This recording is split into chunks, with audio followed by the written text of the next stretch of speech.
এদের বিরুদ্ধে কথা বলার জন্য।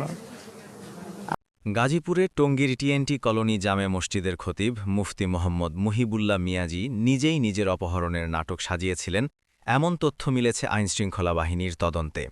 সিসিটিভি ফুটেজ ও মোবাইল ফোন ট্র্যাকিং বিশ্লেষণে তার দেওয়া বর্ণনার সঙ্গে বাস্তব ঘটনার কোনো মিল পাওয়া যায়নি। ৬০ বছর বয়সী মুহিবুল্লাহ সামাজিক যোগাযোগ মাধ্যমে মাওলানা মুফতি মুহিবুল্লাহ মাদানী নামে পরিচিত। তিনি দাবি করেছিলেন, গত ২২ অক্টোবর সকাল ৭টার দিকে টঙ্গীর Shilmun access link CNG filling and conversion সেন্টারের সামনে থেকে তাকে একটি অ্যাম্বুলেন্সে করে অপহরণ করা হয়।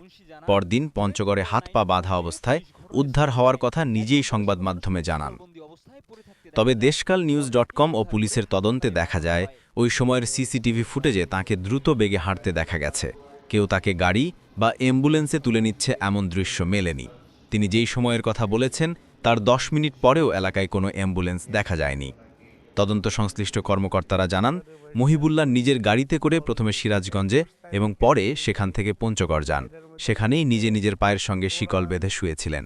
তার শরীরে কোনো নির্যাতনের চিহ্ন পাওয়া যায়নি। গাজীপুর পুলিশের এক ঊর্ধ্বতন কর্মকর্তা দেশকাল নিউজ.কমকে বলেছেন, তিনি নিজেই এই নাটক সাজিয়েছেন, তাকে কেউ অপহরণ করেনি। নিজের মামলায় তিনি এখন আসামি হতে যাচ্ছেন।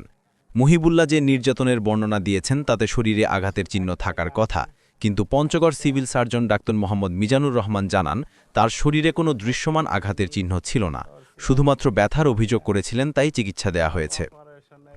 অভিযোগের অসঙ্গতি ও সিসিটিভি ফুটেজের তথ্যের ভিত্তিতে পুলিশ ইতোমধ্যে মুফতি মুহিবুল্লাহকে জিজ্ঞাসাবাদ করেছে। বর্তমানে যিনি ঢাকার একটি হাসপাতালে ভর্তি আছেন। আইনশৃঙ্খলা বাহিনীর সূত্র বলছে, যে কোনো সময় তাকে গ্রেপ্তার করা হতে পারে।